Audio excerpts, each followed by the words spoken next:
Hello, I hope you are well. I'm going to do a video recording of just a demonstration of one of my most popular recipes.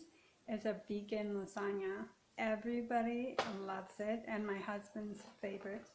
So I get these organic um, lasagna noodles from Whole Foods, and then the tomato sauce. Usually I get one of these cartons, like the Pomi strained tomatoes. And first I chop some onions and garlic and saute them with a little bit of avocado oil.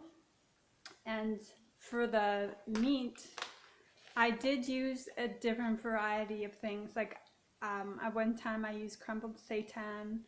I have used in the past Gardein crumbles. This is a little bit more pure because it's just organic textured soy protein. So you don't have any of the GMOs and the extra oils. And this actually is really inexpensive on Amazon.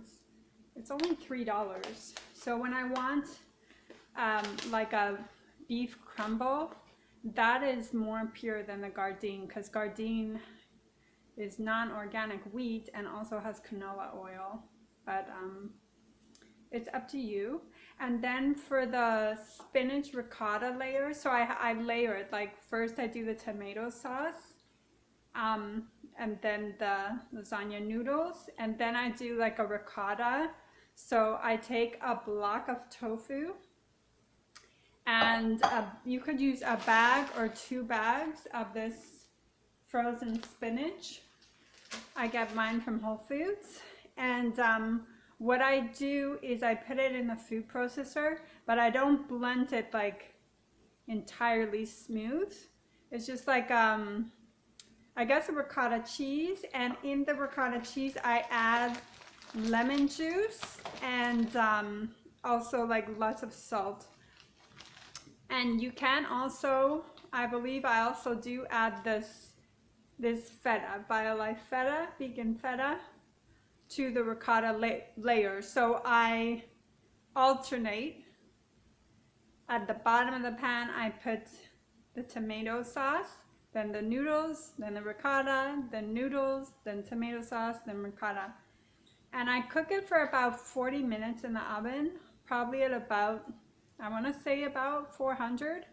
And I layer it at the end with vegan cheese, but not cooking, because the vegan cheese melts quickly. So these are a variety. There were a lot on sale, so I can show you some of the variety that I like. This is Chow. I had a really good price, vegan cheese. This is BioLife. I really do like this brand. They had 2 for 1. So my husband and I went a little crazy. Interestingly enough, since I met him, he just eats vegan cheese. Like he dropped the dairy and the cheese and the milk and everything. And then this is the Whole Foods brand. And so that's what I do. It's like one of my most popular recipes. Sometimes for the tomato sauce, I put, like, you could put Italian herbs, you could put salt and pepper, you could put a little bit of coconut amino acids or miso, but you don't want to change the taste of the tomato sauce, you know, just a hint or just a hint of peanut butter to give it more depth. So it's like it's undetectable, but it has more depth, and also a little, you can add a little sugar. So that is a wonderful dish, and my husband will be very pleased because it's one of his favorites, and then he can take it to work. Sometimes I do chop like green pepper and put that over the top. It's nice as well. So I made some organic brown rice. He told me he doesn't really like brown rice that much, but we'll see. I was gonna make a curry, which I make with coconut milk as the base, but I thought, oh, I'll make the lasagna. So I was gonna show you the brown rice, but everybody knows what brown rice looks like. It's not so exciting. So I got dressed nicely for my husband when he comes home. And I did a video yesterday and it didn't upload, but what I was saying is, like, in the secular world, we're so concerned with impressing everybody but like we're not paying attention so much to our spouse, right? So even though I'm not going out anywhere, I want my husband to see me looking nice for him when he gets home, because he's the most important person in my life, and I'm not here to attract other people's attention. And of course, when you dress modestly, your dress isn't attracting attention from others. And now when I see, like, I look at like the actors in Hollywood and stuff, they seem crazy. They seem totally possessed. Like they're so disassociated from the soul. And I was watching some of them get their dresses for this recent gala, and this woman, she was so beautiful, but her dress was gorgeous, but it was like transparent. And I thought to myself, you know, she would look like such a queen and so gorgeous if her long dress that she had designed specifically for her, you couldn't see through. It's such a shame, you know. They're really like, when you get into your soul and you dress modestly as a woman, which is one of the biggest deeds as a Jewish Orthodox woman you can do, you really see that it's shocking how people display themselves and their chest implants and their, wow, it's just like, it's so gross to me. It looks so animalistic, really, and so crazy. And then these people in Hollywood, they're not even connecting genuinely, and they're out of their souls, and they're really like, there's a lot of misery in that industry. And in the secular world, when I was growing up, we idolized them, like, oh, they look such a way physically, and they must be so wealthy, and they must be so happy. But really, they're puppets for like a much bigger industry, and some of them are being abused or allowing themselves to be abused for money and doing such demented things in the name of keeping themselves young and disfiguring themselves with plastic surgery.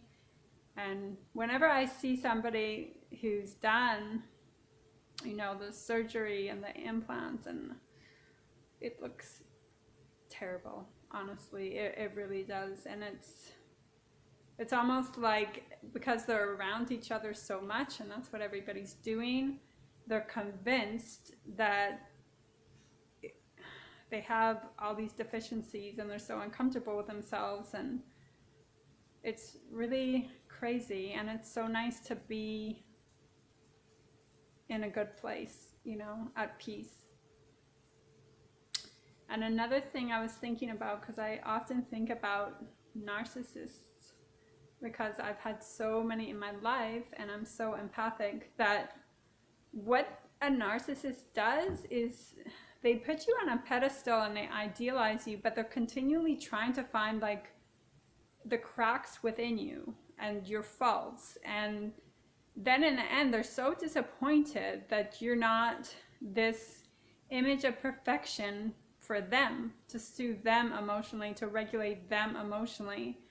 So when a narcissist is idealizing you, actually back off and don't open yourself and share all your vulnerabilities, because you find that they turn around on you, and almost like they'll say, well, you know, I thought you were so perfect, or I thought you were this way, and it goes from idealization to just intolerance of you being human. It's really odd. And I think it's also because they want to find fault in you so they can feel better about themselves. Because if you're so perfect, like before they really know you, then what are they, right? It feels bad for them, because they're constantly in competition.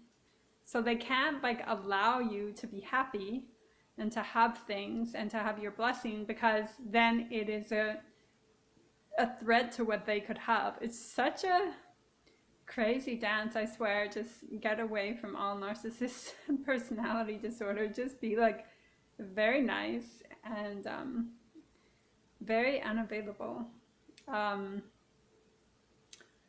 I guess it's on my mind because I've had so many interactions with disordered people that it, for years, decades, really my whole life. So it really gave me food for thought. Like I'm constantly kind of trying to figure it out, you know?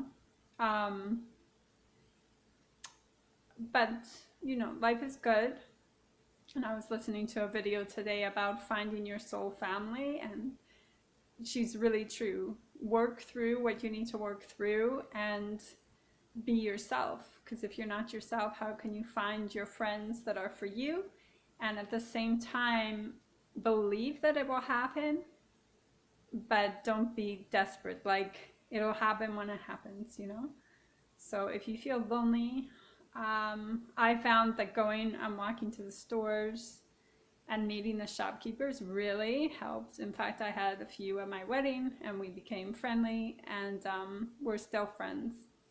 Now that I'm married though, I'm fine with being at home a lot, and thank God I have my art that I sell, so I'm busy painting and I have my pets. But I can be content in my company and with my husband's company.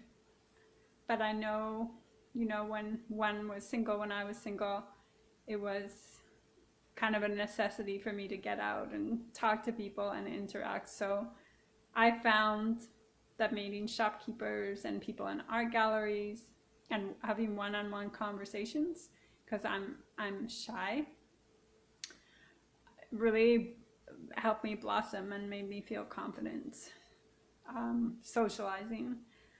So just an idea, and I think that's about it. On my other videos, I'll go into a little bit more about herbs and cleansing. I did start to take psyllium yesterday, and in the past I found that herb made me really uncomfortable because it's a fiber and it really bulks you up. But I was watching videos where they show about the mucoid plaque being cleansed out of the intestines, and I did these cleanses in the past many years ago, and it is true, you completely cleanse. So I may do one for health reasons to reset, and we'll see. You really have to prepare yourself mentally for a fast. And this is a new greens that I got, and I'm actually pretty happy with this one. I wasn't sure how I'd react because a lot of greens my body rejected, and I think it's because I developed an intolerance to spirulina and chlorella, which is interesting because they carry a lot of toxins because they're found in water. So you could have heavy metals or all kinds of things. Even though they claim spirulina and the chlorella are organic, I don't see how that's possible if they're coming from the sea. Just like when I buy nori, seaweed, when I make sushi, on the package it says organic, and I also don't understand how can an item be organic if it comes from the sea. There's so many other components that you can't control. But anyways, this greens powder, I wasn't sure how I would do, and also it has natural flavorings, which isn't ideal. Like I would rather it just taste like the earthy greens and had no natural flavorings, which is, I don't even know where they're sourced from, and they call them natural, but they're not. So I was really surprised. I think my body's accepting it, and also it has probiotics, and my body can be sensitive to specific probiotics. But if I'm going to be doing well on it, which I think I was, then I enjoy having, you know, a scoop or two every day in some juice. I don't think I would be able to tolerate it in water, although I could try because it has the raspberry flavor. But it's just like a quick way to have a lot of nutrients. And I really enjoyed doing that when I was having a greens powder, but then I became very intolerant to it. So I'm going to cut off here, and I hope you're doing well in your relationships and in your relationship, especially with yourself and the way you treat yourself and value yourself and having good boundaries. So I will leave off here. Thank you.